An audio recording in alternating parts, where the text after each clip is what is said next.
अस्सलाम वालेकुम। मेरा नाम मलिक मुबशर इकबाल है। आज की जो हमारी गेस्ट हैं वो हैं डॉक्टर सादिया याहिया।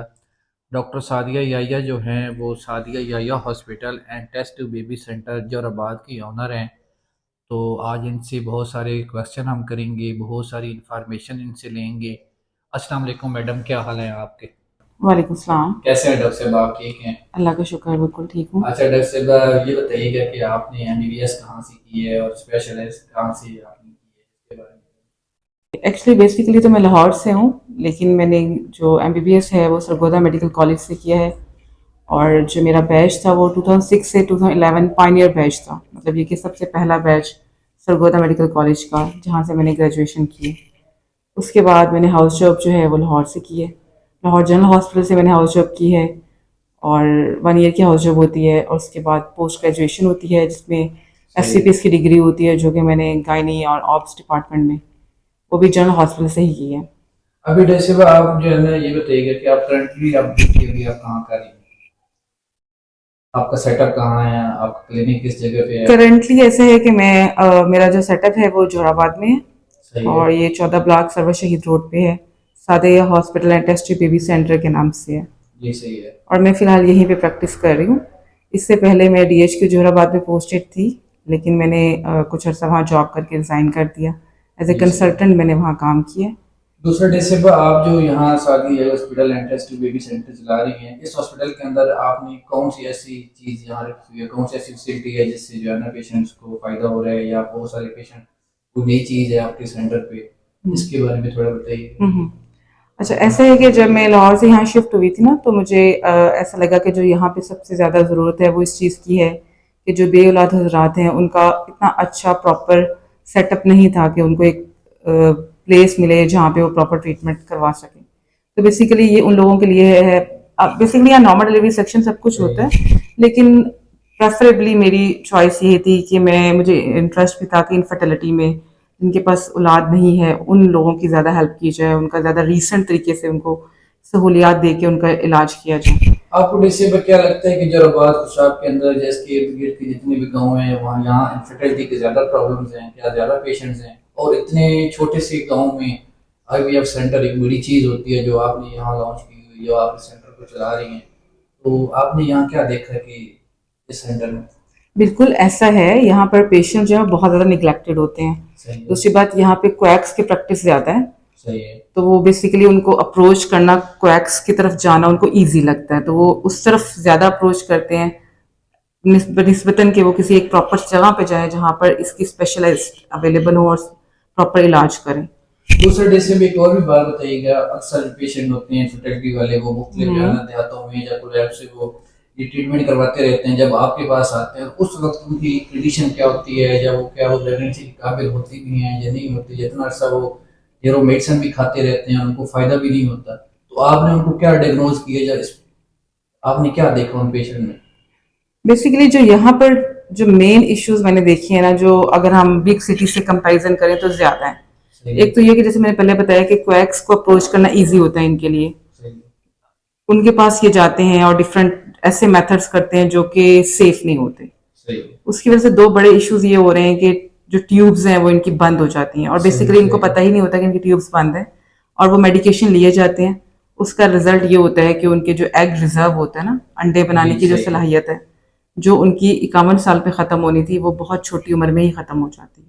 सही है। इसकी वजह से उनको बाद में पीरियड्स, जो महाना माहवारी के मसाइल हैं, वो दरपेश हो जाते हैं, जी सही और है। फिर प्रेगनेंसी भी मुश्किल होती है। अच्छा दूसरी जैसे भी एक और बात बताइएगा कि आम रूटीन में जैसे शादी होती है, कपल्स शादी हो गई है, उनको फौरन टेंशन लग जाती है कि बच्चा नहीं हो रहा, तो आप बताएं कि कब प्रेगनेंसी प्लान करनी चाहिए, कितना वेट करना चाहिए, तब जाके जो है ना मतलब ट्रीटमेंट शुरू करवाए कि आप प्रेगनेंसी नहीं हो रही? हम्म, ये बड़ा इंपॉर्टेंट क्वेश्चन है।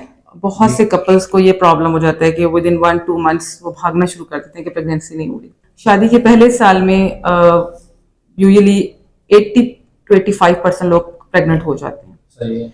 तो पहला साल आपने बिल्कुल स्पॉन्टेनियस के लिए वेट करना होता है, कोई भी मेडिकेशन नहीं करनी होती। सही है। हाँ, कुछ स्पेशल इंडिकेशन होती हैं, लाइक जैसे अगर किसी के पीरियड डिस्टर्बेंस है, या किसी को कोई मेडिकल डिसऑर्डर है, या किसी कोई डायग्नोस्ड केस है पॉलिसिस्टिक ओवरीज का, या और भी इस तरह के मेडिकल इश्यूज हैं जो पेशेंट को ऑलरेडी पता है कि मुझे चल रही हैं, उनको सजेशन ये होती है कि वो 6 मंथ्स के बाद किसी कंसल्टेंट डॉक्टर से रुजू करें। लेकिन आम रूटीनली हर बंदे को नहीं भागना होता फौरन, सही है। 1 ईयर वेट करना होता है। इवन कि फर्स्ट ईयर में आपके 80 to 85% कंसेप्शन हो जाती है और सेकंड ईयर पे 90 to 95% कंसेप्शन हो जाती है। ओनली 5% लोग होते हैं, मतलब 100 कपल में से सिर्फ 5 कपल ऐसे होते हैं जिनको बेसिकली जरूरत होती है ट्रीटमेंट की। सही 95 कपल्स को जरूरत नहीं होती। सही है। अच्छा, दूसरे देश में एक और बात भी है कि आप अपने जो ये सेंटर है, आईवीएफ सेंटर है, इसमें कितने पेशेंट की आईवीएफ से जो है ना प्रेगनेंसी हो चुकी है आपके इस सेंटर से?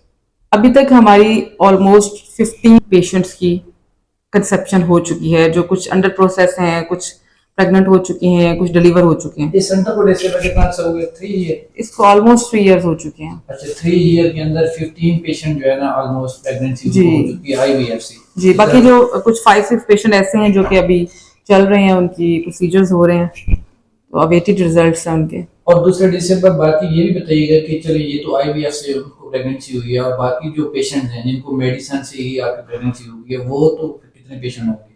वो ऑलमोस्ट 5000 क्रॉस कर चुके हैं। एक्चुअली हम उसका रिटर्न पूरा डाटा बना रहे हैं, लेकिन बहुत से पेशेंट ऐसे हैं जो कि हमें इन्फॉर्म नहीं करते। तो जो हमें इन्फॉर्म किए हैं वो इन रिटर्न जो हमारे पास पेशेंट रिकॉर्ड है, वो ऑलमोस्ट 5000 प्लस पेशेंट्स हैं जो अब तक प्रेगनेंट हो चुके हैं।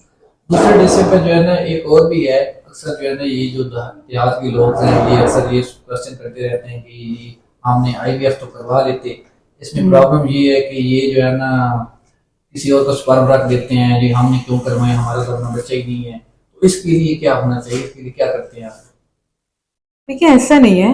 ये एक जो मेथड है ये बहुत ज़्यादा इस्लामिक कंट्रीज में हो रहा है। सऊदी अरब में हो रहा है, अबू धाबी में हो रहा है, और भी बहुत ज़्यादा अरब अमारात में हो रहा है। इसके अलावा हर फ़िक्र के जो उलमा कराम है ना, उन्होंने इसको सर्टिफिकेशन दी हुई है कि ये किया जा सकता है।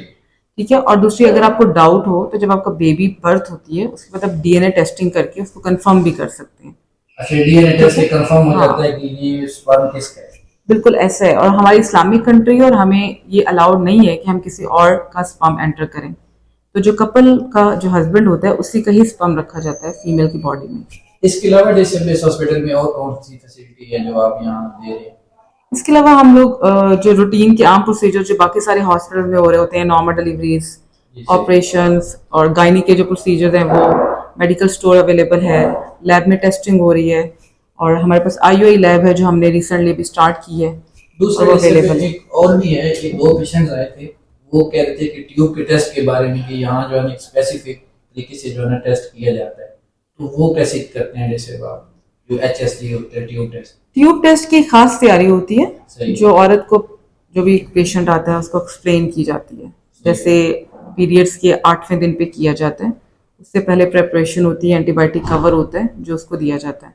वो इन रिटर्न भी उसको दिया जाता है, पेपर पूरा समझाया जाता है कि आपने इन डेज में एंटीबायोटिक लेनी है और 8th डे पे हमारे पास आना है। 8th डे पे वो प्रोसीजर किया जाता है। 8 से 10 डेज मैक्सिमम इन डेज में प्रोसीजर सेफ होता है, क्योंकि डे 10 के बाद एक्सरे एक्सपोजर जो होता है बॉडी में, वो समटाइम्स अनप्रिडिक्टेबल प्रेगनेंसीज पॉसिबल है। तो हम फिर डे 10 के बाद उसको नहीं करते, क्योंकि सेफ नहीं होता बेबी के लिए। जो एक्सरे एक्सपोजर है वो सेफ नहीं होता। अच्छा, जैसे अगर आप ट्यूब का टेस्ट करते हैं, आप रूटीन में जो है ना उनकी ट्यूब्स बंद हो जाती हैं, आप वो तो चाहते हैं कि अब हमारे जो है ना हमें बच्चा ही चाहिए, लेकिन ट्यूबें बंद हैं, तो कैसी प्रेगनेंसी होगी? आप उसको कंफर्म करने के लिए क्या मशवरा देंगे, क्या करना चाहिए? जो ट्यूब टेस्ट है जिसको हम HSG कहते हैं, इसकी जो एक्यूरेसी है ना वो 50% है। सही है। 50% ये फॉल्स पॉजिटिव रिजल्ट दे देता है। फॉल्स पॉजिटिव मतलब ये है कि पेशेंट जो है वो एक्चुअल में उसकी ट्यूब्स पेटेंट होती हैं, लेकिन ये गलत शो कर देता है कि ट्यूब बंद है। इसकी कंफर्मेशन जो होती है ना, जो ऑलमोस्ट 100% एक्यूरेट होती है, वो डायग्नोस्टिक लैप्रोस्कोपी होती है, जिसमें हम एक कैमरा नाफ के जरिए एंटर करते हैं और ट्यूब्स में डाई डाल के उसको कैमरे में अंडर डायरेक्ट विजन देखते हैं। वो ऑलमोस्ट 100% कंफर्मेटरी होता है।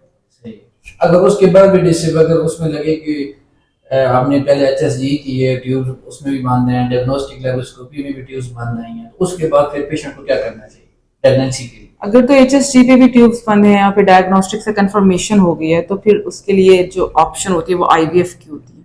सही है। क्योंकि इसके अलावा और कोई ऑप्शन नहीं है नेचुरल कंसेप्शन की। ये जो सारे टेस्ट हैं जैसे भाई ये इधर ही होते हैं सब? बिल्कुल डायग्नोस्टिक जी, बिल्कुल ये सारे टेस्ट जो है वो हमारे पास अवेलेबल हैं और ये यहीं पे हो रहे हैं। और दूसरा डिश में एक और बताइएगा कि जो पेशेंट आपसे चेक करवाना चाह रहा हो तो वो कैसे टाइम ले सकते हैं आपसे, कैसे हाँ आ सकते हैं, आप किस टाइम अवेलेबल होती हैं अपने क्लिनिक? मेरी टाइमिंग्स जो अभी रिसेंटली हैं वो 1 PM टू 3 PM है रमज़ान मुबारक में। लेकिन अभी इस टाइमिंग्स मॉडिफिकेशन होती रहती है। हमारे हॉस्पिटल का कॉन्टैक्ट नंबर है जो अभी स्क्रीन पे शो हो रहा होगा, तो आप वहाँ से वो नंबर लेकर उस पर कॉन्टैक्ट कर सकते हैं और अपॉइंटमेंट ले सकते हैं। अच्छा, जितने भी हमारे सुनने वाले हैं मैं उनसे यही कहूँगा कि आप डॉक्टर साहबा के क्लिनिक पे विज़िट करें, जितने भी आपको मसले हैं वो मैडम से डिस्कस करें अपने इस इलाके के अंदर।